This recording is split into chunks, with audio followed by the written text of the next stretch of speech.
Ai, meu Deus, olá pessoas! Pra quem não me conhece, eu sou a Belly e a Belly hoje está num cenário diferente. Nos próximos vídeos a gente terá esse cenário aqui, que não é o meu cenário da minha casa, porque eu estou em Porto Alegre visitando minha família, então vocês vão ter que lidar aí com esse cenário.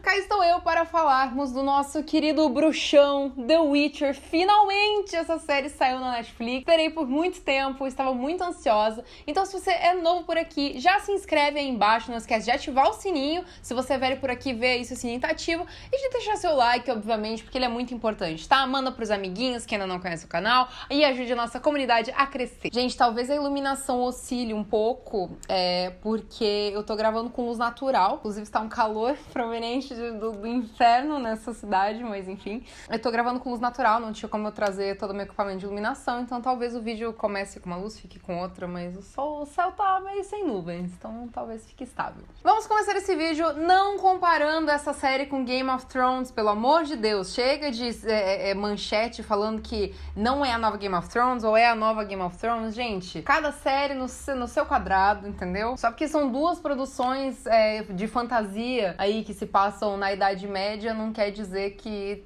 as duas séries são parecidas, né? As duas séries são muito diferentes, então não vamos comparar Game of Thrones com The Witcher, ok? Esse vídeo é uma review que vai ter alguns spoilers, porque eu vou falar de detalhes que aconteceram no livro, que não aconteceram na série. Eu li os livros faz pouco tempo e assisti a série agora, então tem aí alguns comparativos de cenas do livro com a série, enfim, sobre final e tudo mais. Gente, parece que tá na moda falar mal de série da Netflix, né? Nunca vi. Tem fanboy aí de outras séries? Diga-se de passagem que eu também sou fã, mas assim, tem umas pessoas que estão falando mal de The Witcher de graça, só pra falar. Tem até uma matéria de um crítico da Forbes falando só sobre as pessoas que estão criticando essa série, sobre como muitas delas nem assistiram a série inteira pra falar. Mas, sendo 100% sincera, The Witcher é uma série incrível. É uma série extremamente bem produzida, magnífica, rica em detalhes, storyline fiel à história original, assim, ó, sem defeitos. A primeira temporada foi adaptada dos 2 primeiros livros, ou seja, não tem a ver com o cânone dos jogos, que é bem diferente aí do cânone dos livros. Eu nunca joguei o jogo, confesso que eu tenho vontade. Quem sabe não abro uma stream na Twitch jogando The Witcher.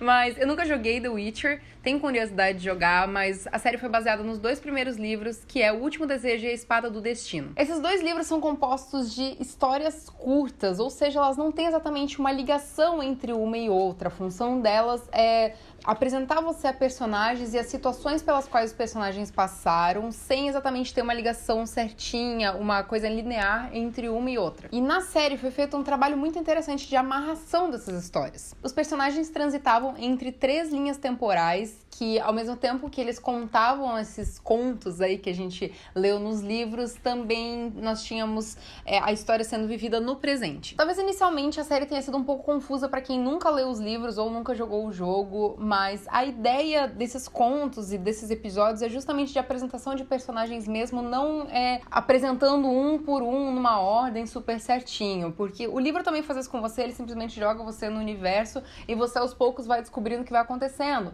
Então não foi uma falha de roteiro, porque eu vi muita gente reclamando, The Witcher só jogou você no meio da história e não te apresentou pra ninguém. Gente, os livros são assim também, mesmo se você tivesse lido, quem leu os livros entendeu melhor de cara porque conhecia os personagens de ter lido tudo, porque quando você foi ler as coisas, também não tinha você também não se situava exatamente do que estava acontecendo, assim como na série. No livro também não teve essa introdução ao universo que tem gente reclamando aí que não rolou na série. As linhas temporais que a série segue são a da Yennefer, que inclusive é um ponto altíssimo pro roteiro, porque ele nos traz como a Yennefer se transformou e tudo mais, como foi esse início de vida dela fora da família dela, e isso não aborda com muitos detalhes nos livros, então ponto bem alto pro roteiro, foi muito legal essa parte. Nós temos também a linha temporal do Geralt, que se passa ao mesmo tempo que a Yennefer tá lá aprendendo a lidar com os seus poderes, e também alguns anos depois dessa situação, que também pode equiparar com o momento que a Yennefer já está transformada. E nós temos a terceira linha temporal, que é o presente, que é onde a Ciri está procurando pelo Geralt. E as linhas temporais do Geralt e da Yennefer se cruzam em dado momento da história e seguem andando juntas até o momento da queda de Cintra, né, que vira o presente onde a Ciri está procurando o Geralt. O meu meu conto favorito do primeiro livro é o conto do Bruxo. É o primeiro conto a ser narrado por inteiro, porque o livro abre com um conto que é dividido em várias partes. Então, o Bruxo foi o conto abordado no terceiro episódio da série. E eu fiquei muito feliz em ver eles retratando o conto de forma extremamente fiel em tela. E eles mudaram a ordem dos contos dos livros para que mantivesse uma fluidez, assim, na linha narrativa, mas assim como tem algumas partes que não constaram na série e outras que foram modificadas. Alguns contos não aparecem na série como um grão de veracidade do primeiro livro e quase todos os contos do segundo livro. Um grão de veracidade é quase uma história da Bela e a Fera. É porque, na verdade, também os roteiristas tiveram que se virar para encaixar o conto onde o Geralt estava caçando monstros, a linha temporal da Yennefer e a linha temporal da Ciri, tudo num episódio só. E isso acaba explicando um pouco de correria no plot do Geralt, né, com relação aos contos. Eles não são tão ricos em detalhes como eles são nos livros, mas ainda assim eu achei que eles foram muito bem abordados e muito bem desenvolvidos em tela, dado a necessidade que eles tiveram de colocar tudo isso num episódio de 1 hora. O primeiro episódio é baseado no conto O Mal Menor. O segundo episódio é baseado no conto Os Confins do Mundo. O terceiro episódio é baseado no conto O Bruxo, que é meu favorito. O quarto episódio é baseado no conto Uma Questão de Preço. O quinto episódio é baseado no conto O Último Desejo. O sexto é inspirado no conto A Voz da Razão. E o sétimo e o oitavo episódio são baseados no conto Algo Mais, do segundo livro da série. O universo de The Witcher é um universo muito rico de detalhes e foi feita uma boa adaptação em cena. Existem até cenas que têm falas exatamente como as falas ditas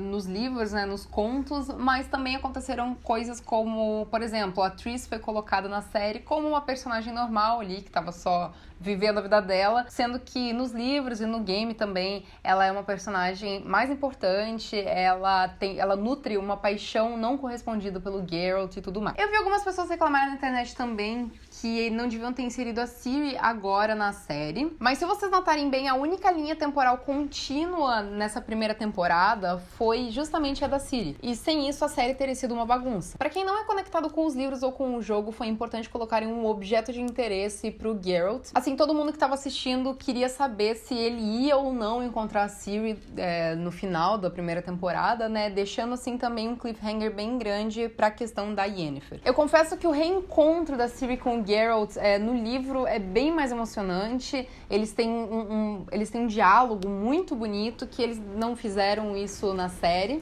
Foi um momento muito bonito na série, mas nos livros foi mais forte de fato. Eles têm um desentendimento assim logo que eles se conhecem, porque ela era uma princesa bem assim de natureza rebelde, vamos assim dizer. A gente até vê ela meio que fugindo dele, né? Só que é mais só pra explicar por que ele não ficou com ela logo de cara quando ele foi visitar a Cintra, sabe? No livro é um pouco mais aprofundado isso. Mas de qualquer forma, a cena ficou bonita, tem uma música muito bonita e assim, é aquele momento que todos estávamos esperando, né? Ai, Geralt e Ciri, fofos.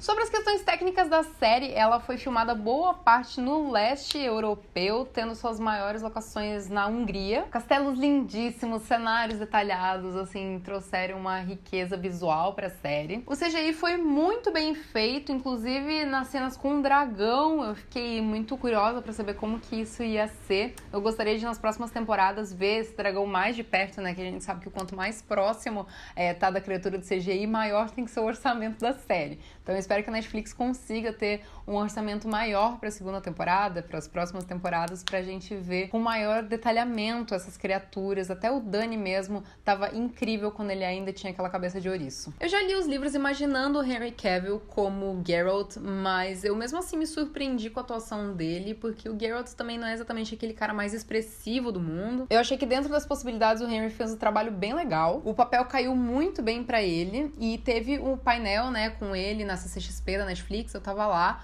e eu pude ver o quanto ele realmente é apaixonado por essa história, o quanto ele é engajado com essa história, o quanto ele se doa por esse personagem.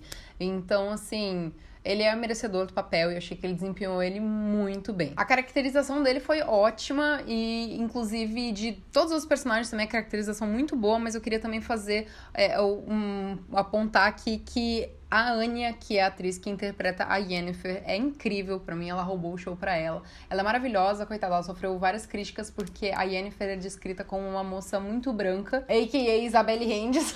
E ela é indiana, né, a atriz que faz a Yennefer. Então, ela sofreu aí uma certa represália do público, mas ela desempenhou o papel dela com maestria. E as coreografias de luta também eram sensacionais, ai meu Deus. Bom, de uma forma geral, os livros foram bem adaptados, assim, tivemos coisas que não foram pra tela, tivemos coisas que foram exatamente iguais pra tela, com falas e tudo.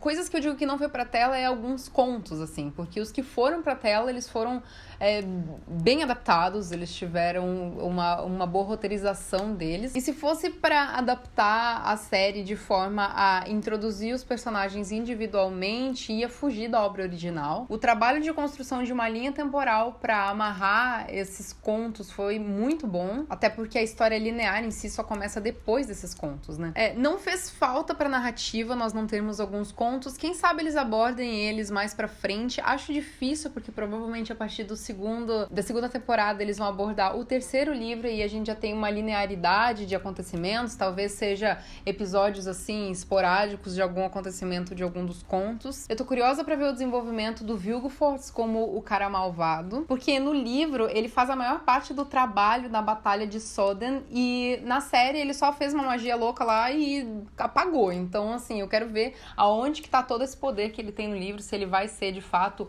o grande vilão aí dos nossos próximos capítulos de The Witcher. E o fato é que The Witcher não é uma série pra todo mundo, porque existem muitos nomes complicados, lugares complicados, mas com um pouquinho de esforço vai. A galera ama Dark, gente. Dark é uma série que, olha, se a pessoa, o nó no cérebro que acontece na cabeça da pessoa não tá...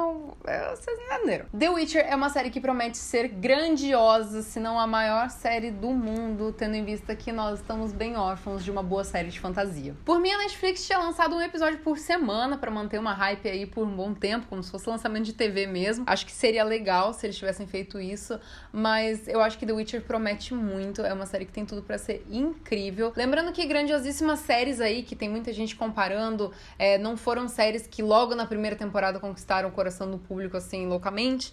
Então, assim, apesar de que The Witcher, no IMDb, por exemplo, que é onde todo mundo pode votar, a nota tava altíssima, era quase 10, era 9.7, uma coisa assim. E, enfim, é uma série maravilhosa. Netflix tá de parabéns. Eu tô muito feliz com o que eu vi em tela. Nós veremos mais vídeos de The Witcher por aqui. Quero que você comente embaixo o que você achou da série. Eu tô muito feliz com o que eu vi. Eu, como fã dos livros, sou muito feliz com o que eu vi.